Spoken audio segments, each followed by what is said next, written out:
So now we're going to move on to the E-bodies.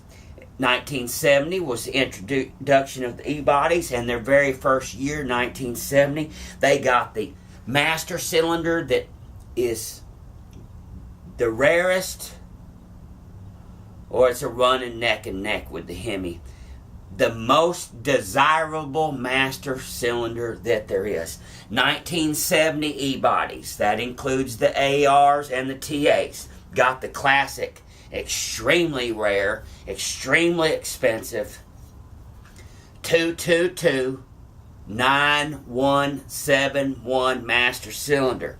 A 1-inch bore. Very rare. Just like that A-body.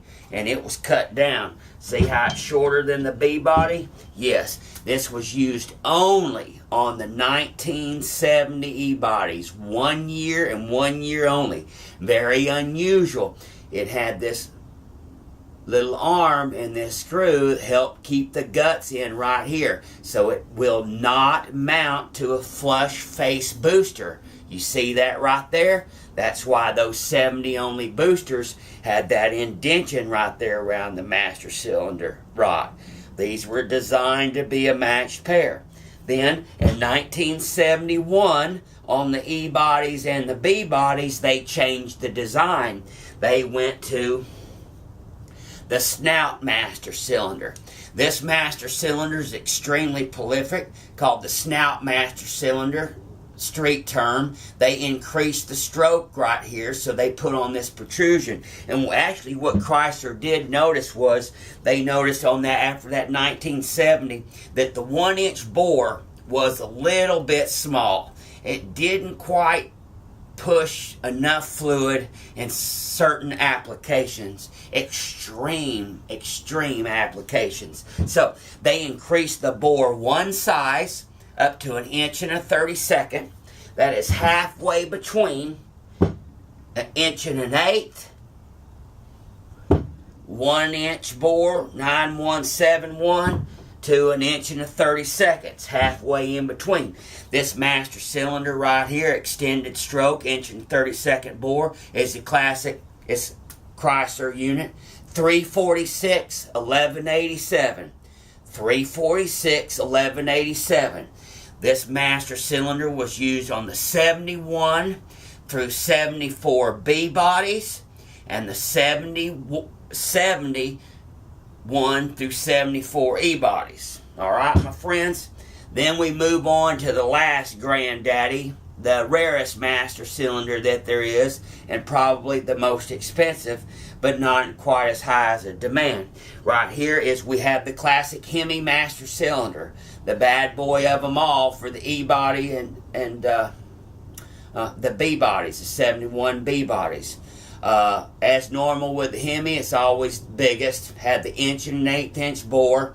It's cut down from the B-body. You notice the flush front, often called the thermometer front right here. If you'll notice something, it is nearly identical to the 9171.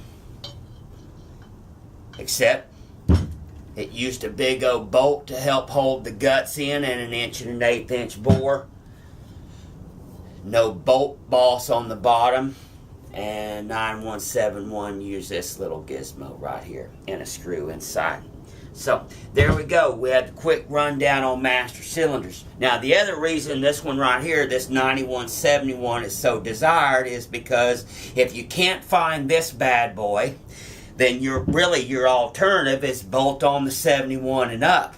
346 1187. Well, when you're looking at a row of cars of 70s or the expensive cars, ARs or TAs or what have you, it's real easy to tell from 40 feet away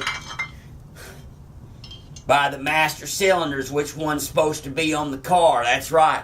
All those cars running around out there with the snout master cylinder because they can't get one of these for whatever reason, can't afford one or can't find one, you know. It sticks out like a sore thumb.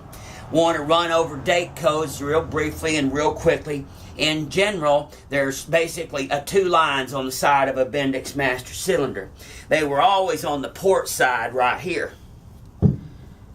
or the left side, to be more exact, which was almost always the left side. The only time Chrysler ever used this right side right here was the 6821. But what we've got is this first line of digits right here is basically Bendix interdepartment gibberish and stuff. And the second line is actually the date code. The first line, like this 0 right here, would be 1970, and then this one is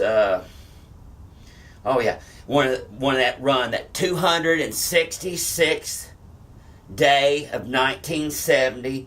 And then they'll usually have like an A, B, or C, which was basically the shift, A shift, B shift, or C shift right there. So this right here is the assembly date of the master cylinder, when this thing was made and put together. All right? So that's what you have there. There's your date codes on there. Now I'm going to talk briefly about the lids. The lids on the master cylinders, I get asked about that all the time. In 1967 and in 1968, the disc brake lids read use only SAE, Society of Automotive Engineers, 70 R3 brake fluid. 70 R3. That's one of the ways when you see that lid, you can kind of tell what era that master cylinder came from. The first ones are later on. In 1969 and 70, you see they changed it and they read SAE J1703. So in 69 and 70 B bodies, you're going to have a J1703 lid. On these 1970 E bodies and 1971, it was used through 71, you're going to see J1703 on Hemi Master Cylinder 70 and 71, J1703, J1703. Once again, the 1703 was used 69, 70, and 71. All right, my friends, I hope this helps out. After all that information, you can consider yourself Mopar Master Cylinder Expert. And with that, I hope you have a good day. Happy Mopar. Don't forget, you can give me a call, 817-691-5996. I offer my information freely and to everybody. So if you need some help or assistance, don't hesitate. God bless you. God bless America. And thank you, friends.